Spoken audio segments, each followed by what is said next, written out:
नमस्कार दोस्तों, मैं अमृता एक बार फिर से आपके सामने हाजिर हूँ। हम पढ़ रहे थे अध्याय 7 क्रिया और काल। उसमें परिभाषा देख लिए थे और क्रिया बनाना देख लिए थे। आज हम देखने वाले हैं धातु के भेद। तो आइए ज़्यादा लंबा ना खींचते हुए वीडियो शुरू करते हैं और देखते हैं धातु के कितने प्रकार के भेद होते हैं। तो यहाँ पर देखिए, धातु मुख्यतः दो प्रकार के होते हैं, सकर्मक और अकर्मक। धातु के कितने प्रकार बताए हैं? दो, एक सकर्मक और दूसरा अकर्मक। सकर्मक धातु, जिस धातु से सूचित होने वाले व्यापार का फल कर्ता से निकलकर किसी दूसरी वस्तु पर पड़ता है। जिस धातु से सूचित होने वाले व्यापार का फल, जो हमको जानकारी मिल रही है, उसका फल कर्ता से निकलकर, करने वाले से निकलकर किसी दूसरी वस्तु पर पड़ जाती है, उसे सकर्मक धातु कहते हैं। यथा छात्र ने पुस्तक पढ़ी। पढ़ी क्रिया के व्यापार का फल से निकलकर पुस्तक पर पड़ता है, इसलिए पढ़ी क्रिया अथवा पढ़ धातु सकर्मक होगा। अकर्मक धातु, जिस धातु से सूचित होने वाले व्यापार का फल कर्ता पर ही पड़ता है। जिस धातु से हमें जानकारी मिलने वाले व्यापार का फल जो करते हैं उसके ऊपर ही पड़ता है, उसको अकर्मक धातु कहते हैं। जैसे मैं रोता हूँ, मैं रोता हूँ। क्रिया का व्यापार और उसका फल मैं कर्ता पर ही पड़ता है, अतः रोता हूँ क्रिया अकर्मक है। व्युत्पत्ति के अनुसार अथवा शब्द निर्माण की दृष्टि से, व्युत्पत्ति अथवा शब्द निर्माण की दृष्टि से धातुओं के दो भेद होते हैं, मूल धातु और यौगिक धातु। मूल धातु वे होते हैं जो किसी दूसरे शब्द से न बने हो। मूल धातु क्या होता है? जो किसी दूसरे शब्द से नहीं बनाया जाता, उसे मूल धातु कहते हैं। जैसे करना, बैठना, चलना, लेना आदि। जो धातु किसी दूसरे शब्द प्रत्यय के योग से बनाए जाते हैं, जो धातु किसी दूसरे शब्द अर्थात उसके पीछे प्रत्यय जोड़कर बनाए जाते हैं, उन्हें यौगिक धातु कहते हैं। जैसे खाना से खिला, चलना से चलाना, रंग से रंगना आदि। इस प्रकार धातुओं की संख्या अनंत है। यौगिक धातु, यौगिक धातु तीन प्रकार से बनते हैं।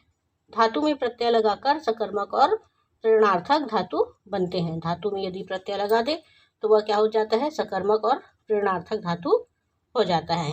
दूसरा है संज्ञा या विशेषण शब्दों से प्रत्यय जोड़ने से नाम धातु बनते हैं।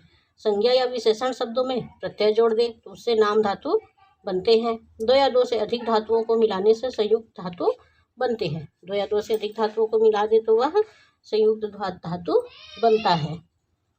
प्रेरणार्थक धातु, मूल धातु के जिस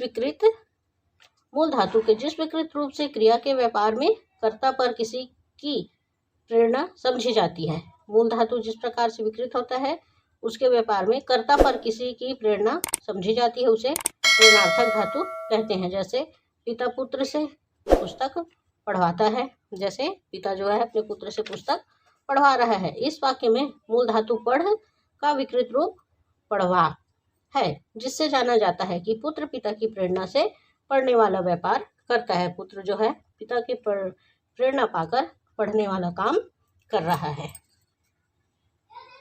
पढ़ावा प्रेरणार्थक धातु है। पिता के प्रेरक करता तथा पुत्र प्रेरित करता है।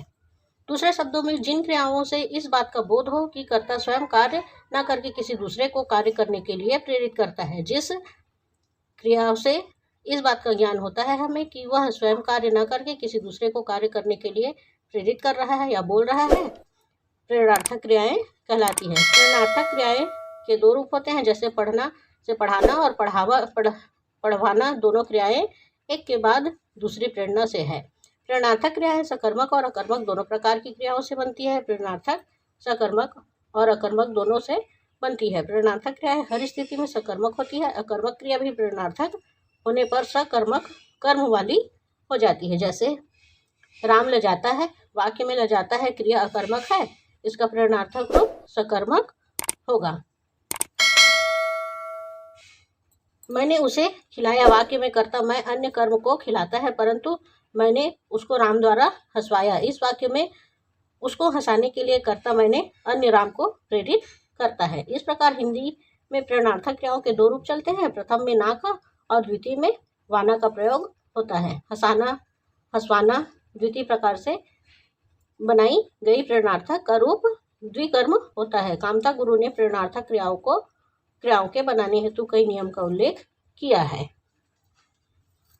ये हमने देखा है आज भेद, इसके भेद देखे हैं, धातु के भेद देखे हैं, और इसके बनाने के जो नियम है वह हम अगले वीडियो में देखेंगे। आशा है आप सब लोगों को पसंद आया होगा। आज के लिए इतना ही।